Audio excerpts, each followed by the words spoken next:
पूछ जाएगी।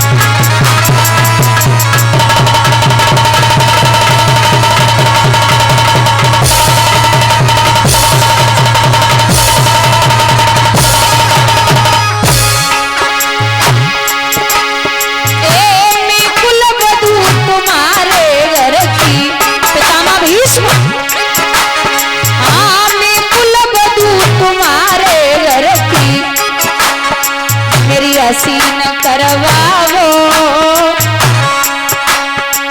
मोहे दासिल बनाए मगर नंदी मत करवाओ।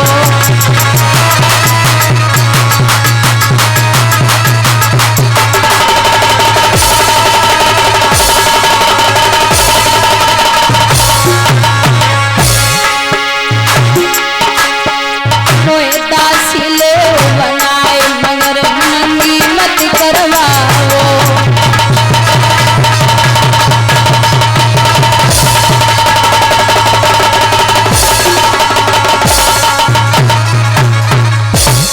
जवाब दिया है कि आप ऐसे नहीं कर सकते। दुर्योधन बोला खड़े क्या हो, साड़ी उतारिए। सामने पहुंचा है दुशासन। तो आज मैया द्रौपदी ने जवाब दिया है कि हे कन्हैया, हमें लगता है ये कोई नहीं बोल सकते, और गोविंद हम तो नगिन पैदा हुए थे और नगिन हो भी जाएंगे तो मेरा कुछ नहीं बिगड़ेगा। हम नगिन पैदा हुए थे और नगिन हो भी जाएंगे तो मेरा कुछ नहीं बिगड़ेगा, लेकिन हमारी अगर साड़ी उतर गई तो सबसे ज्यादा असर, जब एक बेटी की या बहन की इज्जत जाती है तो सबसे ज्यादा असर भाई पे और बाप पे पड़ता है। आप मेरे भाई हैं, दुनिया में कहीं मुंह दिखाने के काबिल नहीं रहेंगे, आना तो पड़ेगा।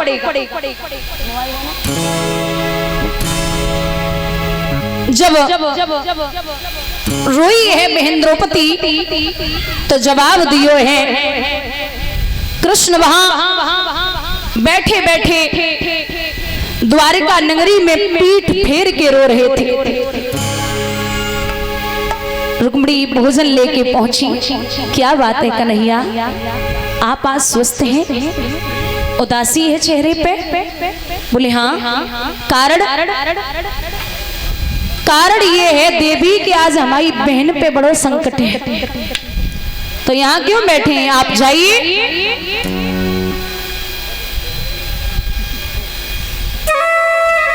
जवाब दिया कि नहीं जा सकता। क्यों?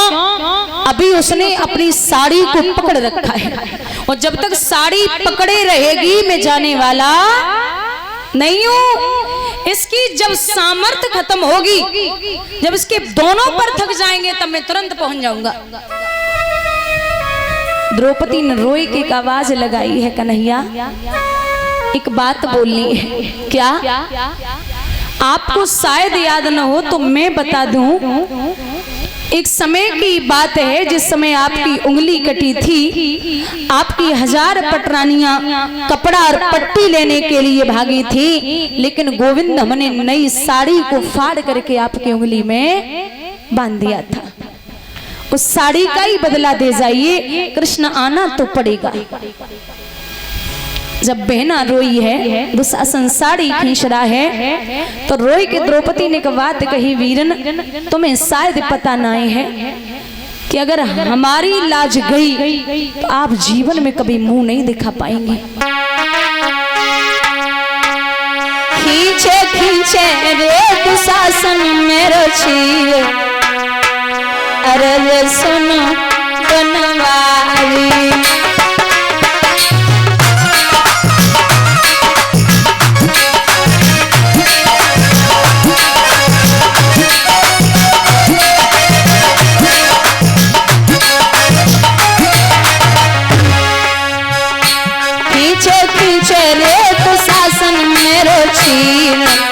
अरे सुन मेरे भाई,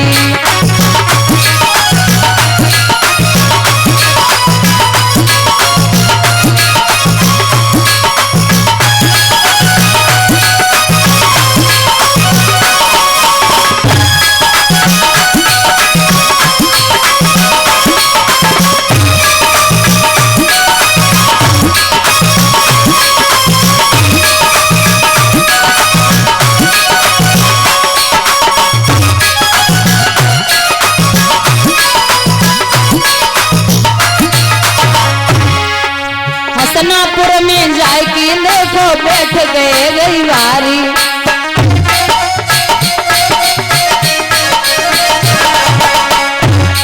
एक और पांडव सभा बीच में खड़ी द्रौपदी नारी, उनके नैन से बरसे नीर, अर्ज सुनो गिरधारी।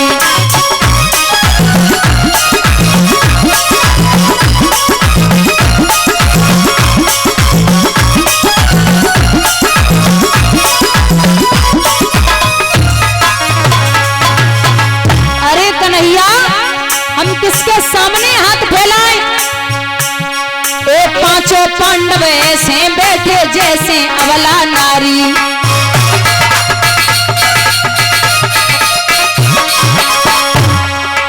द्रौपदी बहना मन में सोचे दुर्गत वही हमारी, नहीं है कोई धीर, अर्ज सुनो बनवारी।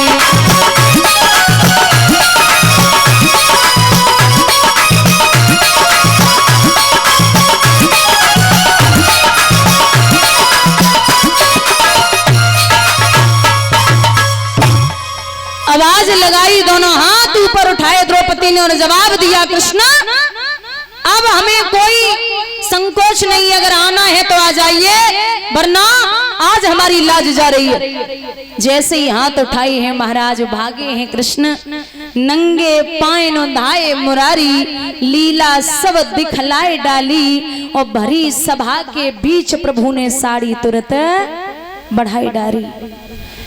जब भागे हैं दुशासन बराबर साड़ी को खींच रहा है, मुंह के बल जब जमीन पे गिरा, समझ गए हैं पांडवा कि आज फिर मेरे गोविंद ने आए कि हमारी लाज को बचाई लियो।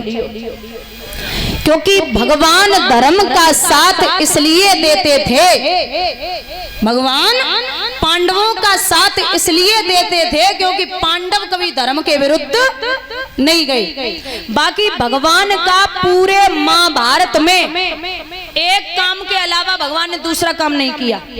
पूरे महाभारत में भगवान ने राजनीति के अलावा दूसरा काम नहीं किया। पूरे महाभारत में यह काम था कृष्ण का। उन्हें पता था कि हमें राजनीति कहां करनी है, वही बीच में खड़े हो जाते थे। एक समय तो वो आया कि ये कौरवों और पांडवों का युद्ध बढ़ रहा है। एक दिन दुर्योधन उदास मन से बैठा तो सूर्यपुत्र कर्ण जवाब देने लगे कि भैया दुर्योधन आप बड़े चिंतित हैं। बोले हाँ, कारण ये है कि कौरव मरते जा रहे लेकिन पांडवों का बाल भी बांका नहीं हो रहा। कर्ण ने जवाब दिया, तुम हमारे होते हुए और इतनी चिंता में हो तो हमारा तो मरना ही ठीक है। बोले क्या करोगे? जवाब दिया, एक बात है। कर्ण बोले, बुजुर्गों कि अगर हमें रथवान कृष्ण जैसा मिल जाए तो कल के युद्ध में मैं प्रतिज्ञा करता हूं कि अर्जुन को मार दूंगा। अगर रथवान कृष्ण जैसा हो। अब हमें जब बताओ रथवान कन्हैया जैसो कौन धरो? मामा सल्ल को बुलाया गया। बोले मामा एक काम करिए, रथ हाँकने में आप बस सहायता कर दे, कल के युद्ध में मैं कोशिश करूंगा कि मैं अर्जुन को मार दूं। अब दादा एक तो अर्जुन की बात अगर की जाए तो रथ पे विराजमान जो हैं रथ हाँकने के लिए वो साक्षात जगताधार हैं, और दूसरा जो ध्वजा पर विराजमान है रथ की ध्वजा पर वो कौन है? हनुमान जी। और यहाँ तक लिखते हैं विद्वान के हनुमान जी में इतनी ताकत है, कितनी? 10,000 हाथियों में जितना बल होता है उतना बल एक दिग्गज में होता है, दिशा के हाथी में। और जितना बल 10,000 दिग्गजों में होता है उतना बल एक इंद्र के ऐरावत में है। और जितना बल 10,000 ऐरावतों में होता है उतना बल एक इंद्र में है। और जितना बल 10,000 इंद्रों में होता है उतना बल हनुमान जी की सबसे छोटी वाली उंगली में है। बोलिए गोविंद भगवान की। बात बताइए, जब इतना बलशाली रथ की ध्वजा पर बैठा है तो भला उनको कौन हरा सकता है। इतने बड़े वीर थे हनुमान जी। एक मैं आपको उदाहरण देती हूँ, एक छोटी सी कथा आती है। एक समय हनुमान जी बैठे थे कदली वन में, तो अर्जुन फूल तोड़ने के लिए गए। वहां पर जैसे ही प्रवेश किया तो हनुमान जी साइड से बैठे, निगाह नहीं पहुंच पाई, तो अर्जुन फूल तोड़ने लगे। हनुमान जी बोले कौन है? जवाब दिया मैं हूं अर्जुन। कौन अर्जुन? मैं कृष्ण का भक्त हूं। आप कौन है? बोले मैं राम भक्त हनुमान हूं। अच्छा, आप कृष्ण के भक्त हैं? हनुमान जी बोले तोड़ो तोड़ो, चोरों को चेला चोर ही हो सकता है। अब चुपचाप तोड़ रहे हैं तो ये बहुत बड़ी बात है। हनुमान जी बोले शायद आप हमें जानते नहीं है अभी, मैं कौन हूं? अर्जुन बोले बताने की जरूरत नहीं है, मैं जानता हूं, तुम एक बंदरी के बच्चे हो। बोले ऐसे कैसे बोल दिया? अरे आप मेरी सामर्थ्य नहीं जानते, ताकत नहीं जानते। तो दोनों भक्तों में यहाँ बहस होने लगी है। लिखते हैं कि योद्धा बलधारी